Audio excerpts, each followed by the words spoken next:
Hey guys, it's me, Sharon. Nice to have you back. In case you don't know me, I am a dental student and I moved to Bosnia about 3 years ago. Today we'll be talking about the trip we took to Bobovac, if I'm pronouncing that correct.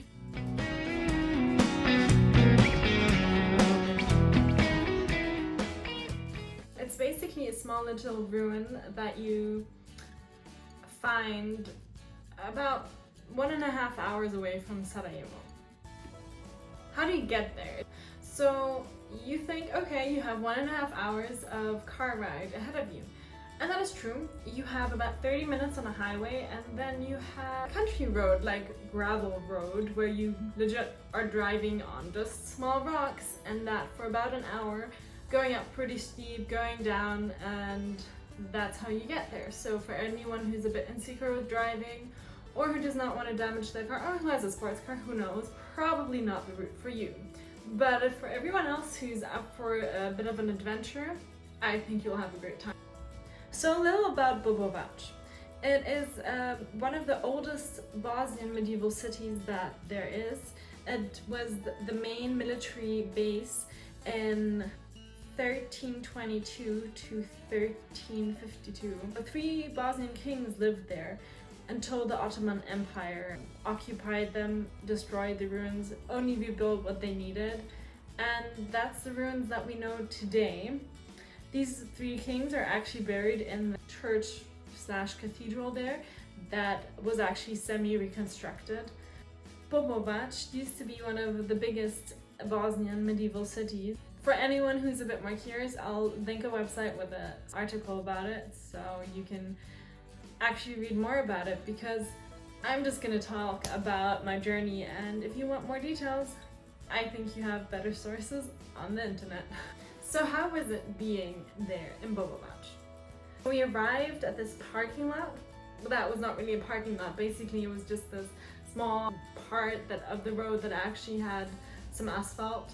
So we parked our car there, then walked through like this bow, I guess, and then there's a proper path for pedestrians, and that suddenly stopped, and then there was just a small gravel path until we got to the reconstructed church or cathedral-ish thing that some call unprofessional, actually. I assume because it hasn't or isn't constructed in the materials used at the time and the techniques, blah de blah. It was pretty gorgeous, and it was located to have a beautiful view. You could see it when you were driving down. So we walked there, we obviously took some cute pictures. It was fabulous because we were alone, so we had the entire scene for ourselves. From there on, you could basically walk past it, behind it, and then there was like a tiny route you could take to see the actual ruins that were left of the military base. You have to like walk through a small path, and while walking there, you actually came across a small hut where you could picnic. There was a small water fountain.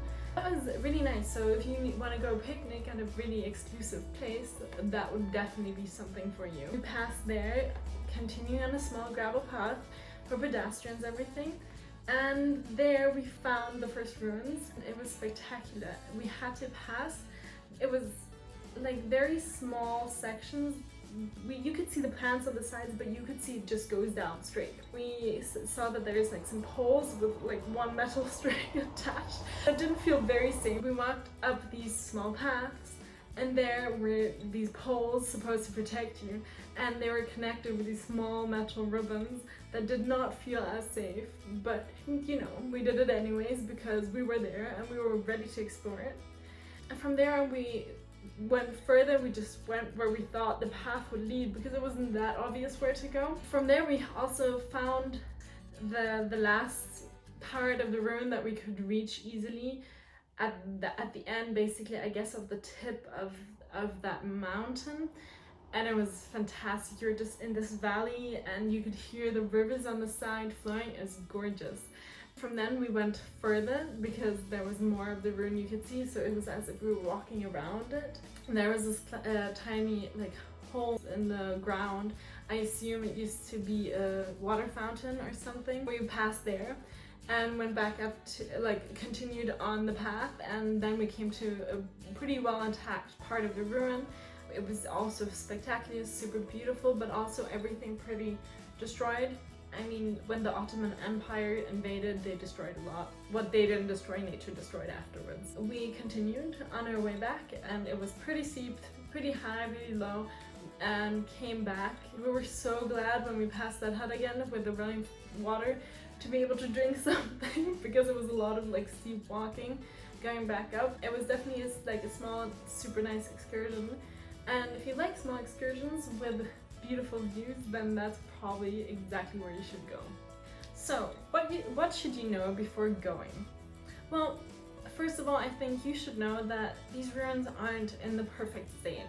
There's one part reconstructed, but overall, you shouldn't expect what you'd expect if you'd go to Austria and you find these castles that are like intact since God knows how long. It's not what you're gonna expect, but I assume you saw the pictures. That's not what you're expecting. You're expecting some ruins in nature, and that's exactly what you're getting, with the exclusiveness of being surrounded by nature, and then this very small town behind it that is also super idyllic when you just walk through it or look at it, and it's also definitely worth a visit if you're already there. Another thing you should consider is good footwear, because you know, you're walking in nature, you're gonna be climbing up a bit, you're gonna go up and down, so you know, wear something proper.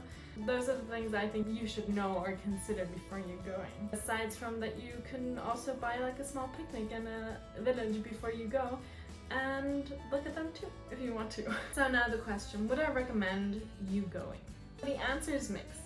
If you're curious about one of the oldest medieval cities of Bosnia before the Ottoman Empire came, and generally a bit curious about the Bosnian history, but also about the nature and finding a place that is that excluded. And in Europe, at least in the European Union, as far as my travels, you don't see a lot of places like that where you actually drive for such a long time on a gravel road. So it's like a place where not that many people go, so it's like as if you're exploring it for yourself in a way.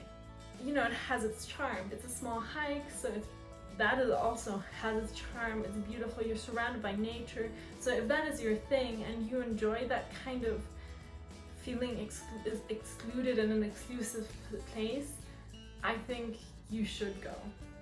If you're looking for an amazing ruin or even a full-on castle to actually explore the indoors, it's probably not for you.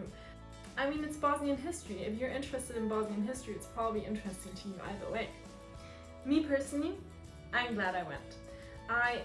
I loved that small hike. I loved seeing the beautiful nature that surrounded it, and I cannot stress enough how much fun it is to explore places I've never been that have spectacular views and that are just embedded in history.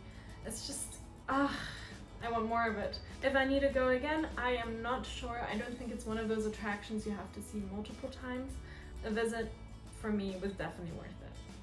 If you love seeing my travel content, and maybe you're also curious about me studying here as a dental student, or generally how it was to move to Bosnia as a foreigner, and I would love to share all of that with you.